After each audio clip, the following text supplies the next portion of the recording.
ഗവൺമെൻറ്റിന് അടിയന്തരമായി ഇടപെടൽ നടത്താൻ സാധിക്കുന്നില്ല. വൻതോതിൽ വിലക്കയറ്റത്തിന് കാരണമാവുകയാണ് സംസ്ഥാനം. അരിവില വാണം പോലെ കുതിച്ചു കയറുകയാണ്. വിപണിയിൽ ഇടപെടാൻ സംവിധാനമില്ല. സപ്ലൈകോയ്ക്ക് ഇടപെടാൻ കഴിയുന്നില്ല. സർക്കാരിൻ്റെ സംവിധാനങ്ങളൊന്നും തന്നെ പ്രവർത്തിക്കുന്നില്ല.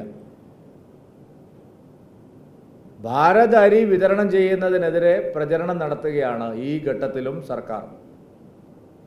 29 രൂപയ്ക്ക് നല്ല ഒന്നാന്തരം അരി, കേന്ദ്ര സർക്കാരിൻ്റെ അരി, അത് കേരളത്തിലുടനീളം വിതരണം ചെയ്യുന്നതിനെ തടസ്സപ്പെടുത്തുന്ന സമീപനം എന്തിനാണ് സർക്കാർ സ്വീകരിക്കുന്നത്? കേരള ഗവൺമെൻറ്റിന് ഒന്നും ചെയ്യാൻ കഴിയുന്നില്ല. വിലക്കയറ്റം 50 രൂപ 1 കിലോ അരിക്കായിട്ട് അതിൽ ഇടപെടാൻ കഴിയുന്നില്ല.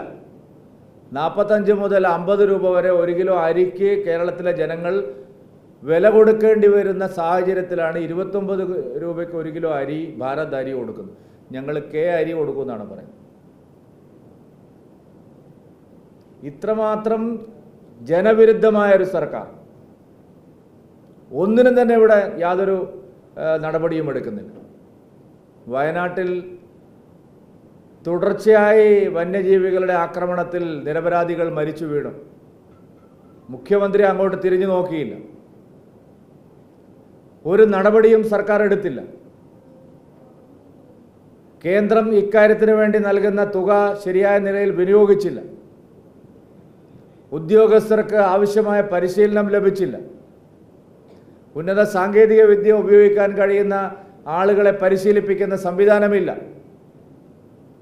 സാറ്റലൈറ്റ് വഴിയുള്ള സംവിധാനങ്ങൾ പരാജയപ്പെട്ടു.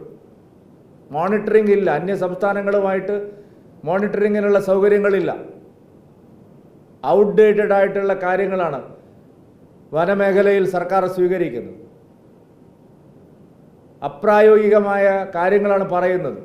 ആവശ്യത്തിന് ഉദ്യോഗസ്ഥരില്ല, അടിസ്ഥാന സൗകര്യങ്ങളില്ല, കമ്മ്യൂണിക്കേഷൻ സംവിധാനമില്ല.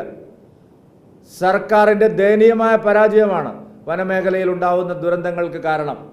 വനം വന്യജീവി നിയമത്തിലെ അനുകൂലമായ വകുപ്പുകൾ പോലും പ്രയോഗിക്കാൻ കഴിയുന്നില്ല ആണ് സത്യം. മുഖ്യമന്ത്രി അങ്ങോട്ട് തിരിഞ്ഞു നോക്കുന്നില്ല.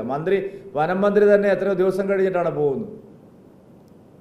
വനം മന്ത്രിക്ക് ഒന്നിനെക്കുറിച്ചും ഒരു ധാരണയുമില്ല. അടിയന്തര ഘട്ടത്തിൽ ഇത്തരം കാര്യങ്ങൾ ഏതെങ്കിലും ഒരു ഉന്നതനായിട്ടുള്ള ആളെ അയക്കേണ്ടതാണ്. സർക്കാർ ആരെയും അയച്ചില്ല. ഒരു പ്രധാനപ്പെട്ട ഇപ്പോഴാണ് മന്ത്രിസംഘം പോകുന്നത്. എല്ലാം കഴിഞ്ഞിട്ട് മന്ത്രിസംഘം പോയിട്ട് എന്താണ്? ഔദ്യോഗികമായ നഷ്ടപരിഹാരമില്ല. തുടർന്നുള്ള സുരക്ഷിതത്വത്തിനുള്ള സൗകര്യങ്ങളില്ല. ജനങ്ങളെ വെല്ലുവിളിക്കുന്ന സർക്കാരാണ് പിണറായി വിജയൻ്റെ സർക്കാർ. അതേസമയം ശുഷ്കാന്തി അഴിമതി കേസുകൾക്ക് തടയിടാനാണ്. മകളും താനും പ്രതിയായിട്ടുള്ള മാസപ്പടി കേസ് അട്ടിമറിക്കാനാണ് സർക്കാരിൻ്റെ താല്പര്യം മുഴുവൻ. അതിനുവേണ്ടി KSIDCയെ കൊണ്ട് ഹൈക്കോടതിയെ സമീപിക്കുന്നു. മകളെ കൊണ്ട് ബാംഗ്ലൂർ ഹൈക്കോടതിയെ സമീപിക്കുന്നു. കേസ് അന്വേഷണം തടസ്സപ്പെടുത്താൻ സംസ്ഥാന ഏജൻസികളെ ഉപയോഗിച്ച് കരുക്കൾ നീക്കി തുടങ്ങി. സംസ്ഥാന ഗവൺമെൻറ്റിൻ്റെ സംവിധാനങ്ങളെല്ലാം പ്രവർത്തിക്കുന്നത് മുഖ്യമന്ത്രിയെയും മകളെയും സംരക്ഷിക്കാൻ വേണ്ടിയിട്ടാണ്. അതിനുവേണ്ടി പോലീസുണ്ട്, വിജിലൻസ് ഉണ്ട്, അന്വേഷണ ഏജൻസികളെല്ലാം ഉണ്ട്. സർക്കാർ നിരീക്ഷണ സംവിധാനങ്ങൾ ഒരുക്കിയിരിക്കുകയാണ്. ജനങ്ങളുടെ പ്രശ്നത്തിൽ ഒരു നടപടിയും സർക്കാർ എടുക്കുന്നില്ല.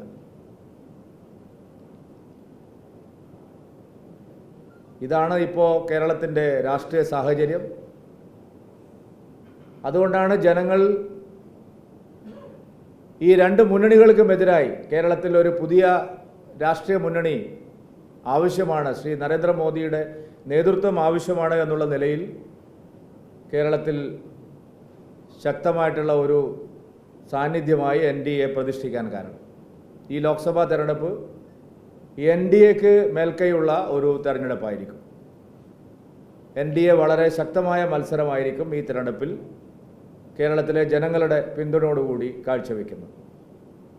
ഈ സന്ദേശമാണ് കേരള പദയാത്ര മുന്നോട്ട് വയ്ക്കുന്നത്. ജനങ്ങൾക്കിടയിൽ നിന്ന് വലിയ സ്വീകാര്യതയാണ് കേരള പദയാത്രയ്ക്ക് ലഭിക്കുന്നത്.